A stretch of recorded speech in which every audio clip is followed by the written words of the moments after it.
Participe conosco ao vivo no estudo desta lição em nossa escola sabatina online, todos os sábados às 9 da manhã pelo Zoom. No final deste vídeo, veja como participar. Você é o nosso convidado.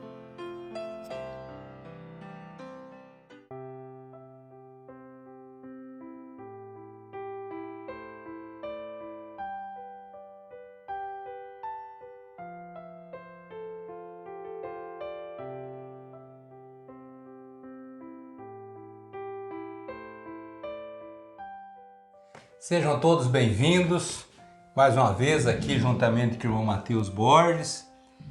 Vamos aqui encerrar esse tema maravilhoso desse semestre que tem como título A Ordem de Melquisedeque Restaurando as Joias da Verdade.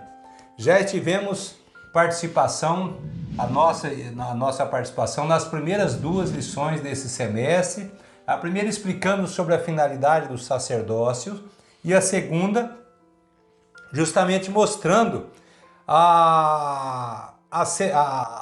o sacerdócio da linhagem e o do sacerdócio sem genealogia, né?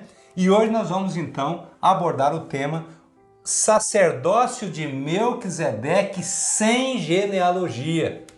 Nós aprendemos nessas duas primeiras lições que Melquisedeque tinha pai, tinha mãe, tinha princípio de dias e sem fins de vida. Porém, o sacerdócio que ele fazia parte, esse era eterno.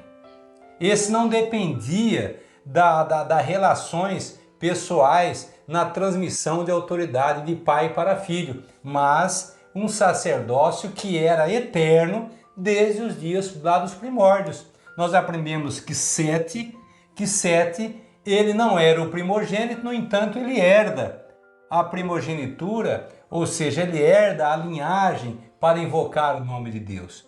E depois nós vemos de maneira sucessiva, chegamos até Abraão, que Abraão era da linhagem da patriarcal, o filho que herdaria o sacerdote, porém o pai dele, Terá, havia se corrompido, adorado ídolos. Deus chama então Abraão para uma terra melhor.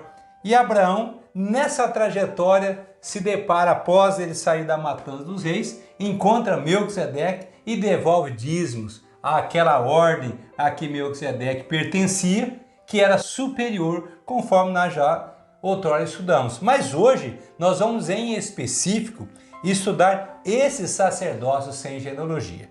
Ô Mateus, por gentileza. O verso áureo é um texto também que nos lança luz sobre um princípio divino. 2 Crônicas, capítulo 15, versos 2 a 3. E saiu ao encontro de Asa e disse-lhe: Ouvi-me, Asa, e todo o Judá e Benjamim, o Senhor está convosco, enquanto vós estáis com ele, e se o buscardes, o achareis, porém se o deixardes, vos deixará. E Israel esteve por muitos dias sem o verdadeiro Deus, e sem sacerdote que o ensinasse, e sem lei. Então havia lei escrita? Havia, claro, mas nesse período então havia um desconhecimento, uma ignorância em relação a tudo isso. Aqui diz um período, por muito tempo, que ficou dessa maneira, né? Mas está aí o convite divino, né?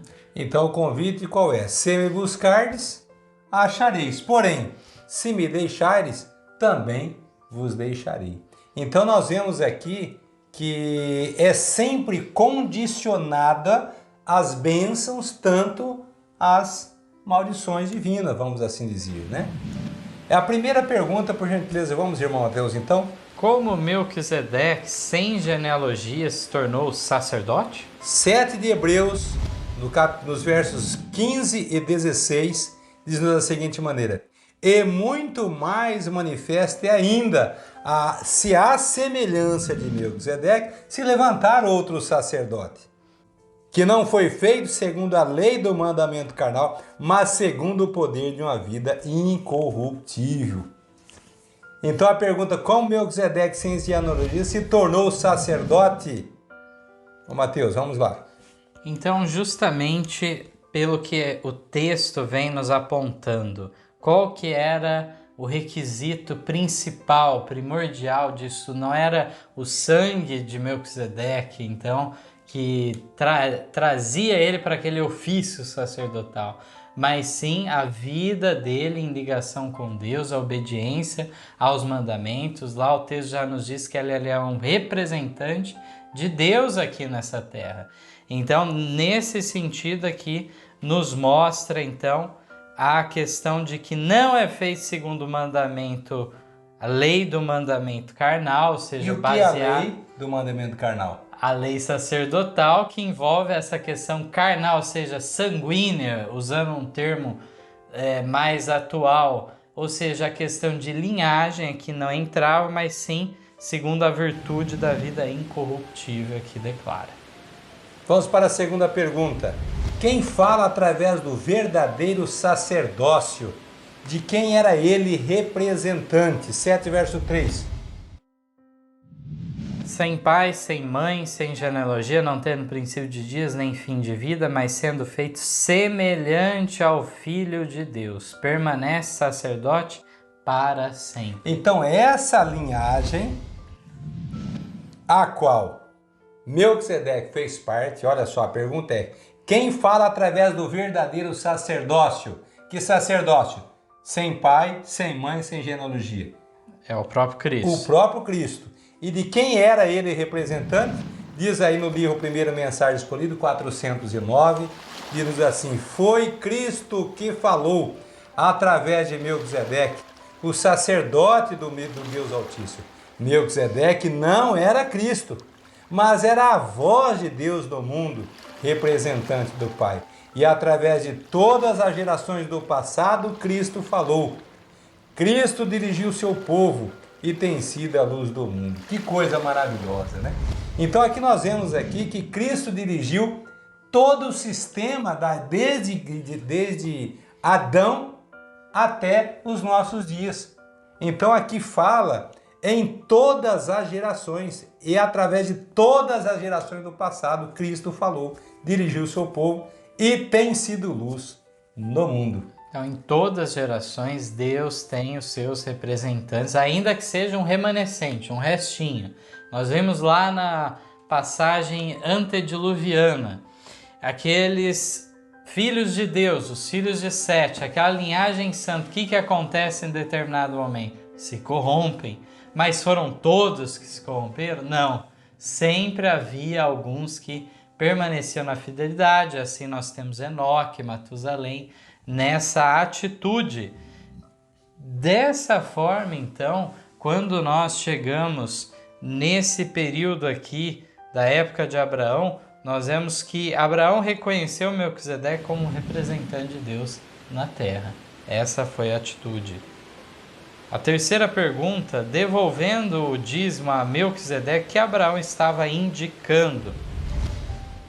Hebreus 7, 8 a 9 nos fala o seguinte: e aqui certamente tomam dízimos homens que morrem, ali porém aquele de quem se testifica que vive. E por assim dizer, por meio de Abraão, até Levi, que recebe dízimos, pagou dízimos.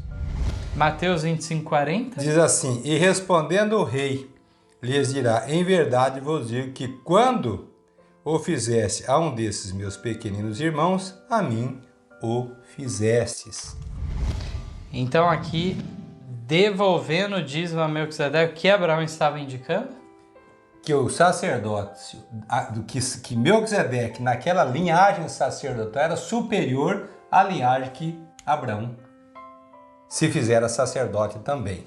Se colocou então de acordo com esse plano divino Abraão, né? A quarta pergunta, reconhecendo a superioridade do sacerdócio do plano e renunciando sua genealogia, que se tornou também Abraão? De acordo com que Abraão atuou? Hebreus 7,7 diz assim: ora, sem contradição alguma, fazendo nesse quesito, o menor é abençoado pelo maior.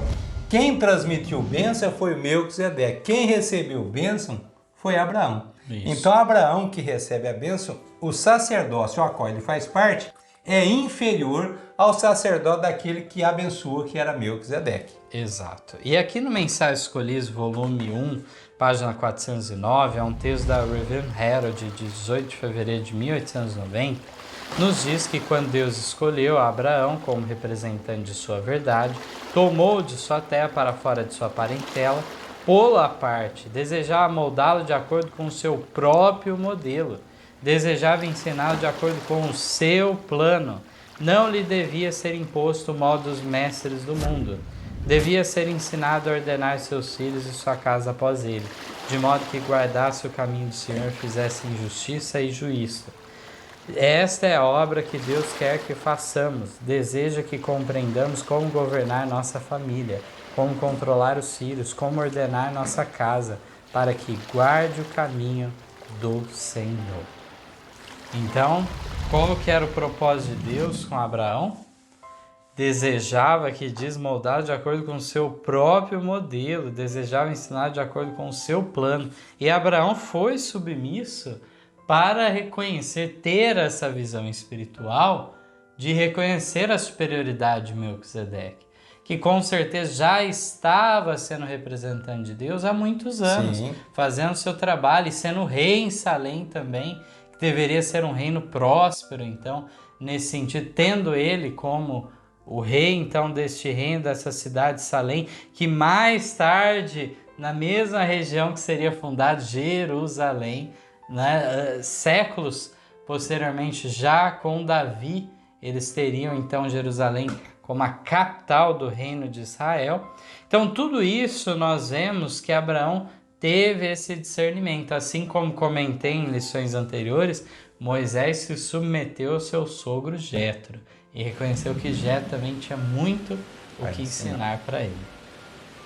A quinta pergunta: quem mais, sendo filho de sacerdote da linhagem, teve que renunciar à genealogia para entrar no plano? E que modelo não devia ter? Lucas, o capítulo 1, os versos 5 a 13. Diz da seguinte maneira: existia no tempo de Herodes, rei da Judéia, certo sacerdote chamado Zacarias, da ordem de Abias, e cuja mulher era das filhas de Arão, e seu nome era Isabel. E eram ambos justos perante Deus, andando sem repreensão em todos os mandamentos e preceitos do Senhor. E não tinham filhos, porém Isabel era estéril, e ambos eram avançados em idade. E aconteceu que, exercendo ele sacerdócio diante de Deus, na ordem da sua turma, segundo o costume sacerdotal, coube-lhe a sorte de entrar no templo do Senhor para oferecer o incenso. E toda a multidão do povo estava fora orando à hora do incenso. E um anjo do Senhor lhe apareceu, posto em pé à direita do altar de incenso. E vendo Zacarias, turbou-se e caiu temor sobre ele. Mas o anjo lhe disse: Zacarias, não temas, porque a tua oração foi ouvida. E Isabel, tua mulher, te dará um filho, e o chamará a seu nome João. Então aqui vem falando justamente da experiência de João Batista, né? Então quem mais, sendo filho de sacerdote na linhagem, teve que renunciar à genealogia para entrar na genealogia do plano, no sacerdócio do plano. E que modelo não devia ter, irmão Mateus? Que coisa, né? Que diz que Deus não desejava que ele tivesse o molde dos sacerdotes e príncipes. Aqui a nota vai nos falar. Então, na realidade, o exemplo, né, de Abraão e de João Batista, que a mensageira do Senhor nos traz aqui nesse texto de Mensagens Escolhidas, não é pensamento humano aqui que estamos tratando, mas a mensageira do Senhor, ao falar sobre a ordem de Melquisedeque, nos enfatiza então essa questão dessa renúncia de Abraão, dessa renúncia de João Batista. Mas uma renúncia para a perca deles de algo? Não. Não, para ganho, né? Estavam se ligando a um plano mais elevado em ambos os casos. Então aqui a nota, na continuação, agora na 410, Mensagens Escolhidas, nos fala que João foi chamado para fazer uma obra especial, devia preparar o caminho do Senhor, endireitar as suas veredas. O Senhor não enviou à escola dos profetas e rabis, levou-o para fora do ajuntamento dos homens ao deserto, a fim de que aprendesse da natureza do Deus da natureza. Deus não desejava que ele tivesse o molde dos sacerdotes e príncipes. Foi chamado para fazer uma obra especial.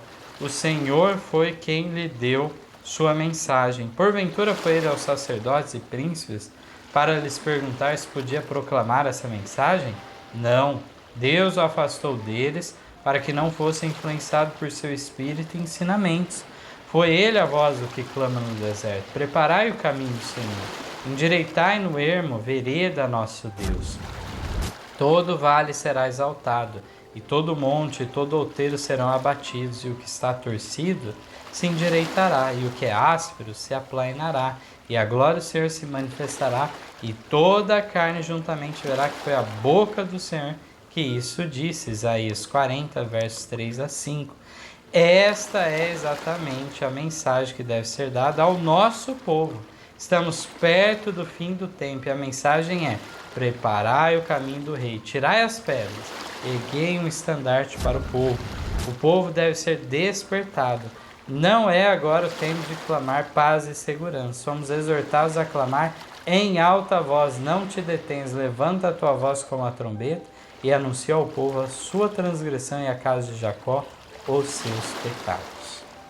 Então João Batista aqui, que tinha todas as vantagens e poderia ser um representante de Deus dentro do sacerdócio levítico, não pôde correr esse risco.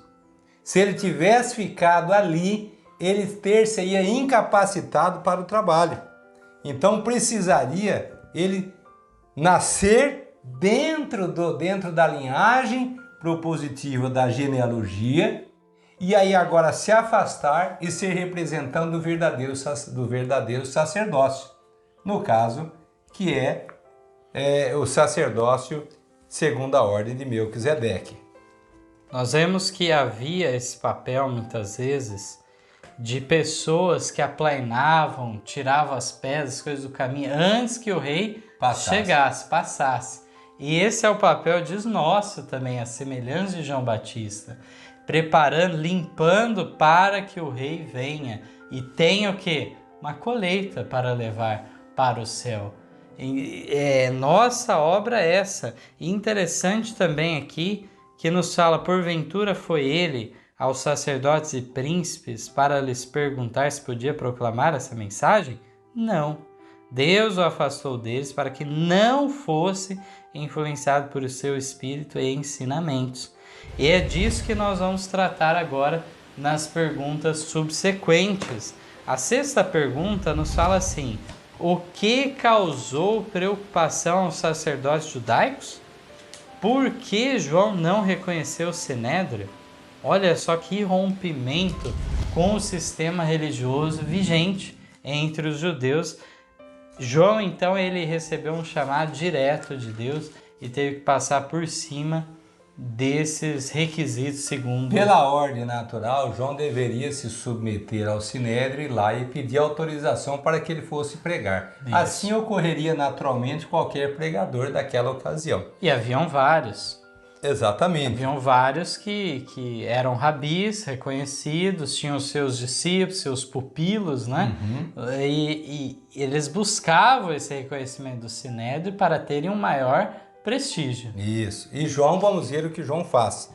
No livro de Mateus, no capítulo 15, no versos 8 e 9, diz da seguinte forma: este povo se aproxima de mim com a sua boca e me honra com os seus lábios, mas o seu coração está longe de mim. Mas em vão me adoram, ensinando doutrinas que são preceitos de homens. Observe aqui que Jesus, então, fazendo essa acusação, as pessoas iam até ele, mas na verdade não queriam aprender deles. E esse povo ensinava o quê? Mandamento que era um mandamento do quê?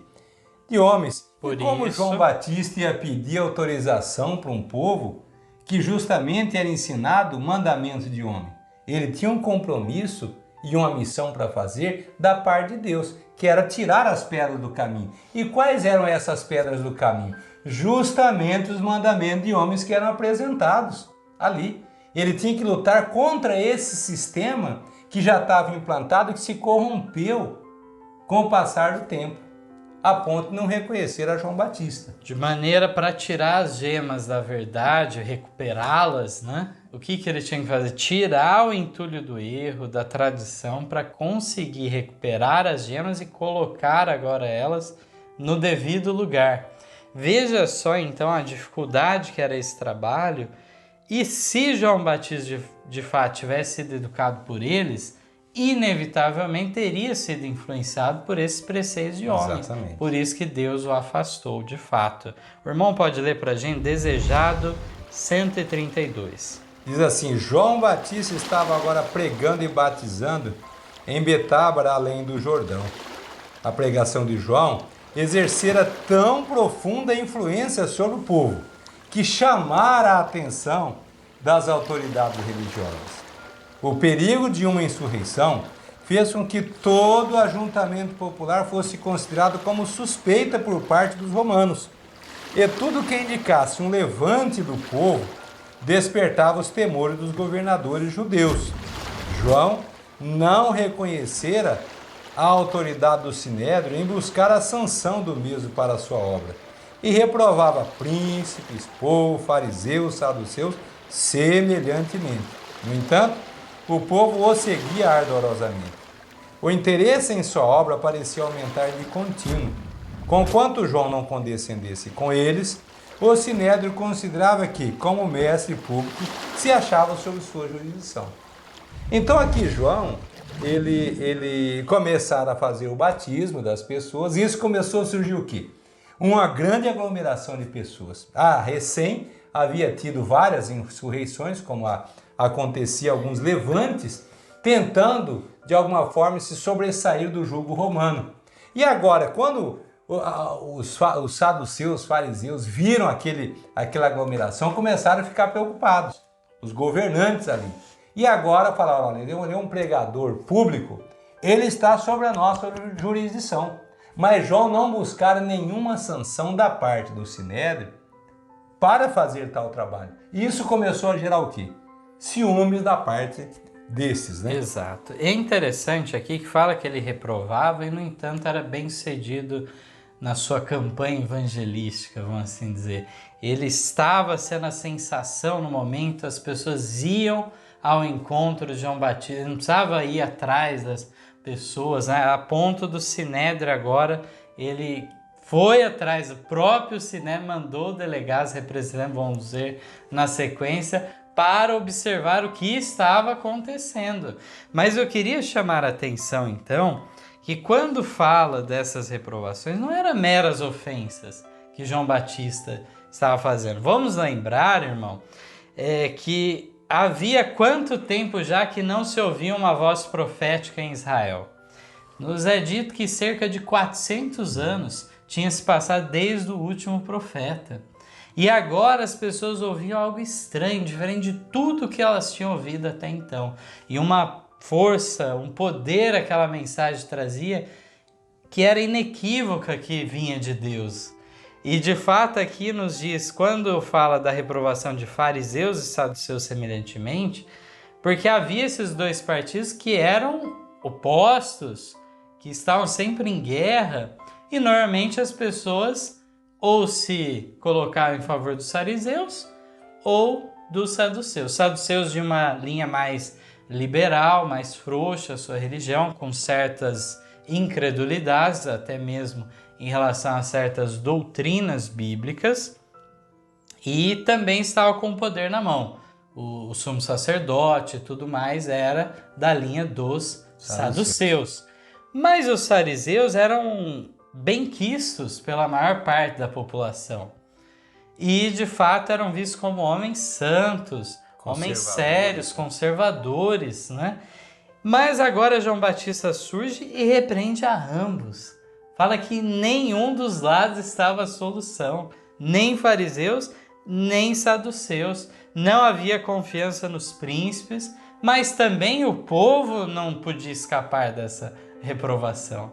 Veja o alcance, mas não era, eu repito mais uma vez, ofensa gratuita. mas sim levando eles de volta aos princípios de Deus que eles tinham perdido de vista já há muito tempo. Agora, a 7ª pergunta nos traz um detalhe bem interessante aqui, de cunho histórico, inclusive.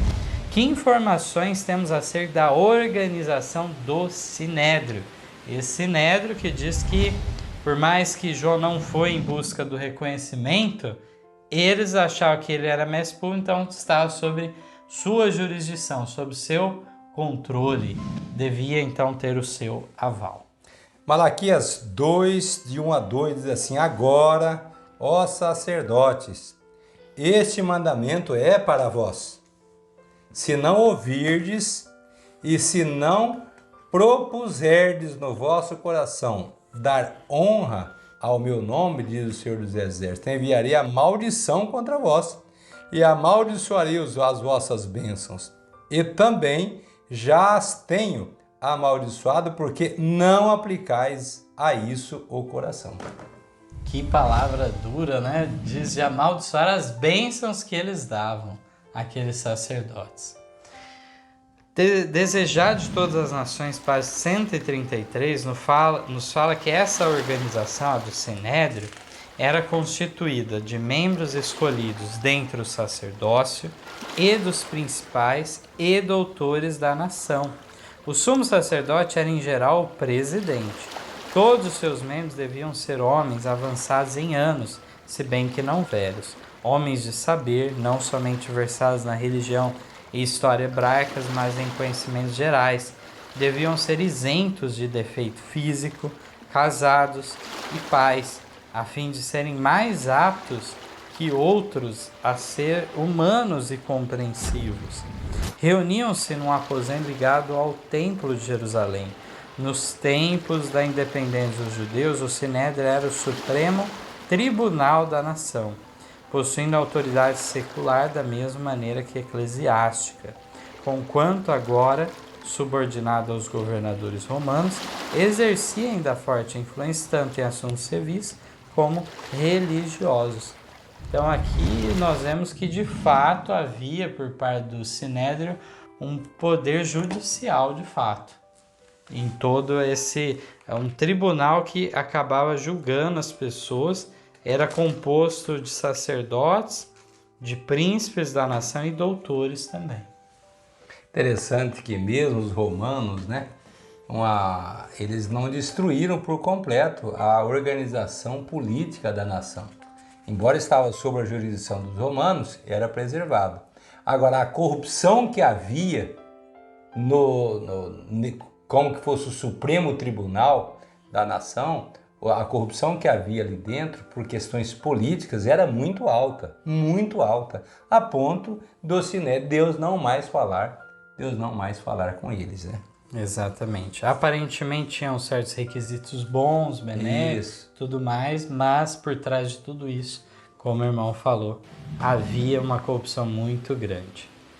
Aqui na 8ª pergunta diz assim: por que o Sinédrio não podia adiar a investigação da obra de João Batista e o que era bem conhecido pelos judeus? Então Daniel, no capítulo 9, os versos 25 a 27, nos falam o seguinte: sabe e entende, desde a saída da ordem para restaurar e para edificar a Jerusalém até o Messias, o príncipe, haverá 7 semanas e 62 semanas, as ruas e o muro se reedificarão, mas em tempos angustiosos.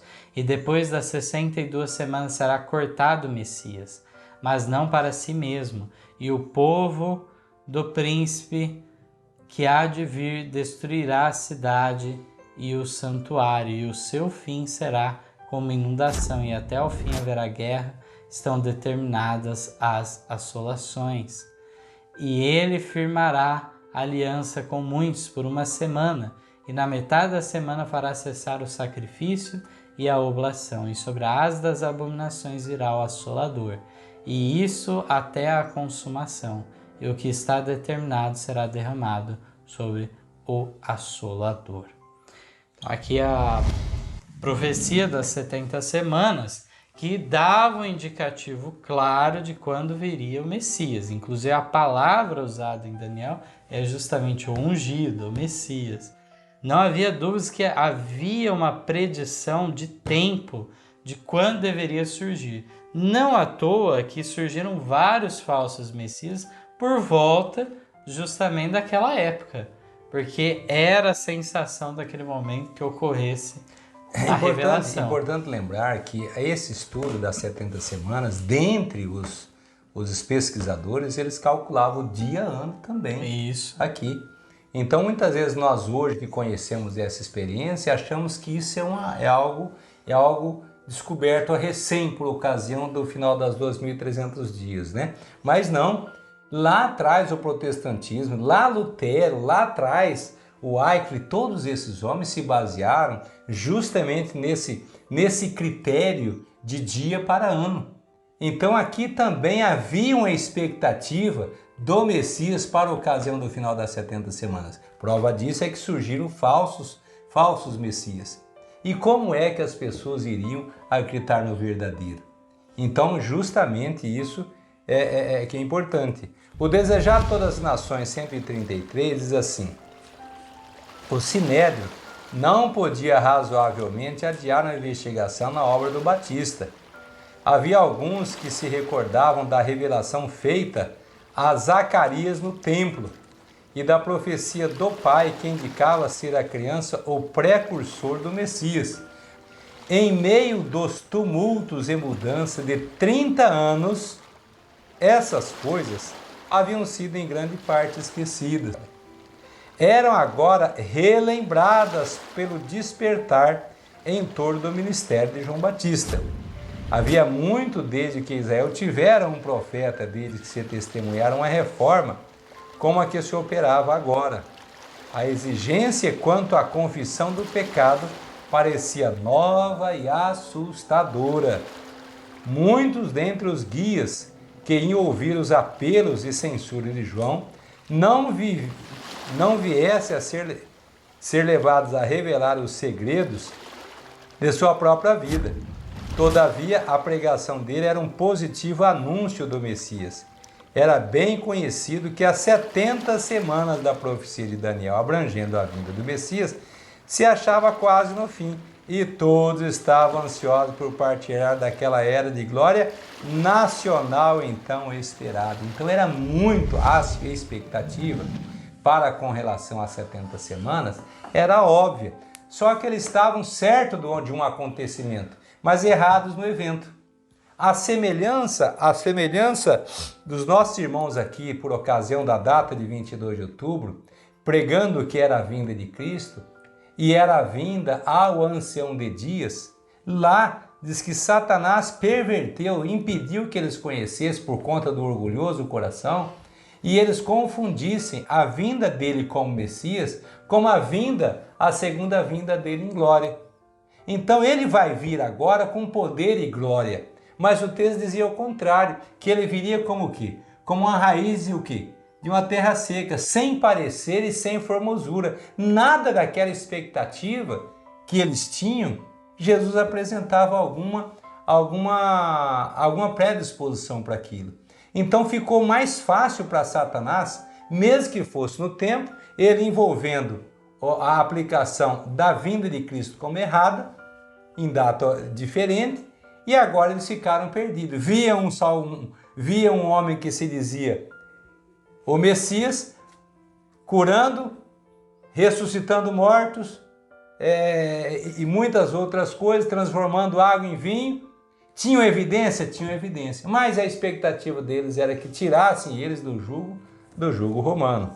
Mas vejamos então que é impressionante mesmo isso, que em 30 anos eles tinham esquecido de tudo já, né, praticamente.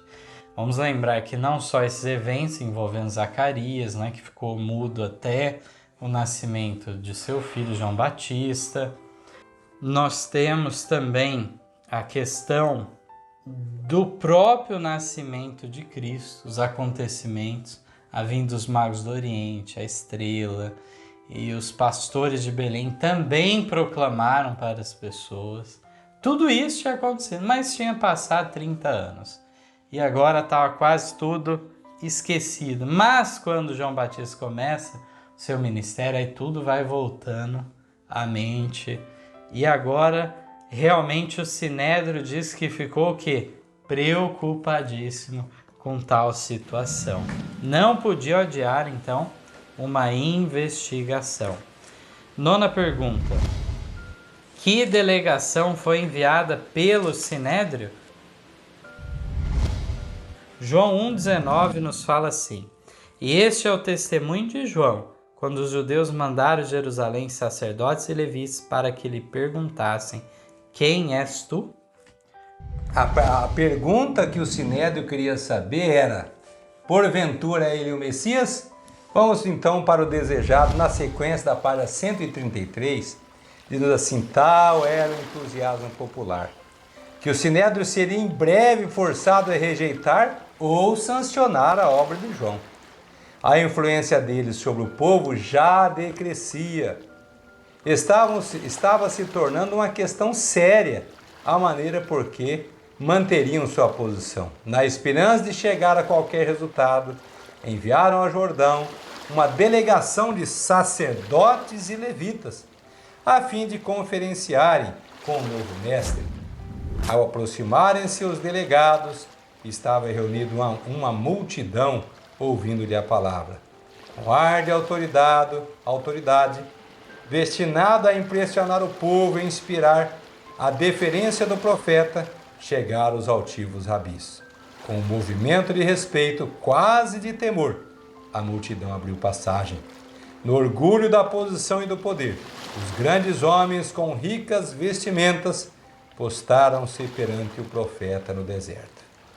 Então, olha só, foi enviada essa delegação aqui com um ar de muita autoridade, com aquelas vestimentas pomposas, e assim, conforme o povo viu que essas autoridades estavam chegando, abriram-se alas e assim um caminho foi aberto para que eles chegassem até João Batista. Então, realmente, nós vemos que situação, né? O contraste dessas autoridades para com a simplicidade no vestuário, na pregação, que não era algo rebuscado, mas enfático, direto ao ponto. Então, realmente, nós vemos toda essa situação aqui apresentada no texto. O cenário nós conseguimos imaginar. A última pergunta, a 10, diz assim: que perguntas fizeram e por que a negativa de João quando questionado se era Elias ou o profeta? Então, isso é interessante, esses pontos aqui que muitas vezes passam despercebidos e vamos procurar compreender melhor. João 1, 20 a 25 nos fala assim: E confessou e não negou, confessou: eu não sou o Cristo. E perguntaram-lhe: então que? És tu Elias? E disse: não sou. És tu profeta? E respondeu: não. Disseram-lhe, pois, quem és? Para que demos resposta àqueles que nos enviaram. Que dizes de ti mesmo? Disse: eu sou a voz do que clama no deserto. Endireitai o caminho do Senhor, como disse o profeta Isaías. E os que tinham sido enviados eram dos fariseus, e perguntaram-lhe e disseram-lhe: por que batizas, pois, se tu não és o Cristo, nem Elias, nem o profeta? Então, veja só, já na leitura, nós podemos compreender algumas coisas, e a nota vai nos auxiliar também. Por exemplo, em relação à negativa dele de ser Elias, né? Ele estava fazendo a obra de Elias, como predita em Malaquias, mas ele não era a própria pessoa de Elias, mas então por isso a negação. Também ele era profeta, e Jesus coloca João Batista como o maior, né? Mas acontece que ele não era o profeta daquela profecia de Moisés, daquele que viria após Moisés, que justamente seria o próprio Messias. Então ele foi negando todos esses tipos de títulos, de considerações, mas ele não negou que ele estava cumprindo uma profecia, a de Isaías 40, da voz que clama no deserto. A última nota da lição na sequência do desejado, na página 135.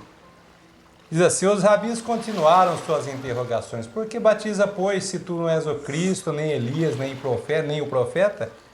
As palavras do profeta referiam-se a Moisés. Os judeus inclinavam-se a crer que Moisés ressuscitaria e seria levado para o céu. Não sabiam que já fora ressuscitado. Quando o Batista começara o ministério, muitos pensaram que talvez fosse o profeta Moisés ressuscitado, pois parecia possuir inteiro conhecimento das profecias e da história de Israel. Acreditava-se também que antes da vinda do Messias, Elias apareceria pessoalmente. Essa esperança enfrentou João em sua negativa. Suas palavras tinham, porém, mais profundo sentido. Jesus disse posteriormente, referindo-se a João: se quereis dar crédito, é este o Elias que havia de vir. João veio no espírito e poder de Elias para fazer uma obra idêntica à daquele profeta. Houvesse-no recebido os judeus, e ela teria sido realizada em favor deles, mas não lhe receberam a mensagem. Para eles, João não foi Elias. Não poderia realizar em seu benefício a missão que ele era cumprir. Que profundidade, então, nos diz aqui que eles não receberam todo o benefício que João Batista poderia trazer para eles. Elias, então, realmente trouxe o quê? Toda uma reforma sobre Israel. Todo o benefício que foi trazido pelo ministério de Elias, depois seu sucessor Eliseu. Mas aqui nos fala realmente dessa situação que ele não foi reconhecido, ainda que Jesus posteriormente fala, não, Elias já veio.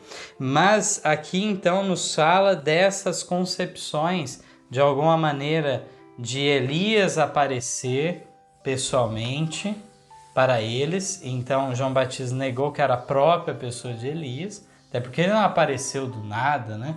Ele foi gerado, teve toda uma experiência até que se demonstrou como mestre público no devido tempo. E também havia essa conotação não somente de o profeta significar o Messias que viria após Moisés, mas também o próprio Moisés, podendo então ele ser ressuscitado. E Ellen White até nos fala, né, a referência a Judas, que nos diz da ressurreição de Moisés, que ele já tinha sido levado pouco depois, né, do seu falecimento, ocorre esse ressuscitar de Moisés. Inclusive, há um outro evento, uma outra passagem interessante dos evangelhos, que é no Monte da Transfiguração, onde esses personagens dão testemunho de Jesus, tanto Elias como Moisés, então, anunciando o Messias, glorificando ele. Eu queria trazer aqui, irmão, um último texto a mais do que temos aqui na lição. É interessante, em Mateus 21, nós temos um relato, logo após, então, da entrada triunfal de Jesus em Jerusalém, naquela última semana em que ele, ao final, na sexta-feira, seria crucificado. E as pessoas estavam muito animadas, porque a entrada de Cristo foi como de um rei, realmente. As pessoas estavam numa expectativa muito grande, e por mais que havia uma proibição desse reconhecimento de Jesus como Cristo, havia as expulsões da sinagoga e tudo isso ocorria, mas naquele momento diz que o povo extravasou. O povo não anunciou hosanas ao filho de Davi, não só as crianças, mas outros do povo começaram a anunciar, e realmente foi um momento de grande expectativa para todos. E Jesus também faz pela segunda vez a purificação do templo. Ele tinha feito já no início do seu ministério, eles voltaram da mesma forma na sua prática, não adiantou aquela... Ele faz mais uma vez, e nessa situação aqui, logo após, nos diz assim, Mateus 21, eu vou ler aqui os textos 23 a 27. E chegando ao templo, acercaram-se dele, estando já ensinando os príncipes dos sacerdotes e anciãos do povo, dizendo: com que autoridade fazes isso? E quem te deu tal autoridade? Então nos faz lembrar dessa situação de João Batista que estamos lendo aqui, que havia esse incômodo por parte dos líderes religiosos com João Batista, e havia em relação a Jesus, claro, em todo o seu ministério. E nesse momento eles foram para um embate direto com Jesus. O verso 24, e Jesus respondendo disse: eu também vos perguntarei uma coisa. Se me disserdes, também eu vos direi com que autoridade faço isso. Então, como sempre, aquela sabedoria de nosso mestre. E ele fala assim: o batismo de João, de onde era? Do céu ou dos homens? E pensavam entre si, dizendo: se dissermos do céu, ele nos dirá: então por que não o crestes? E se dissermos dos homens, tememos o povo, porque todos consideram João como profeta. E respondendo a Jesus, disseram: não sabemos. Ele disse-lhes: nem eu vos digo com que autoridade faço isso. Olha só que situação. Mesmo lá à frente, eles receavam reconhecer a João Batista, ainda que bem soubessem que ele tinha sido sim um profeta verdadeiro. Mas num cinismo, eles falam: não sabemos se é do céu ou dos homens. Então Jesus fala: então, tampouco vou responder essa pergunta. A mesma autoridade que havia para João Batista havia então para Jesus. E João Batista apontou a Cristo, Jesus de Nazaré, justamente, como Salvador, dizendo que eis aqui o Cordeiro de Deus que tira o pecado do mundo. Então está muito claro a harmonia desses dois ministérios. Maravilhosa todas esses pontos que aqui nós hoje nos explanamos, né? E não perca a próxima lição que vai descerrar os demais assuntos concernentes a essa particularidade de João Batista ter sido filho da genealogia, mas ele deixa a genealogia para fazer parte de um sacerdócio sem genealogia. Que Deus abençoe a todos, que possamos estar mais vezes juntos aqui para expor as maravilhas da palavra de Deus. Amém. Amém. Em nosso site vocês encontrarão estudos, notícias, dicas de saúde, além de todas as nossas lições. Participem conosco através da nossa página no Facebook e assistam todas as nossas lições através do YouTube.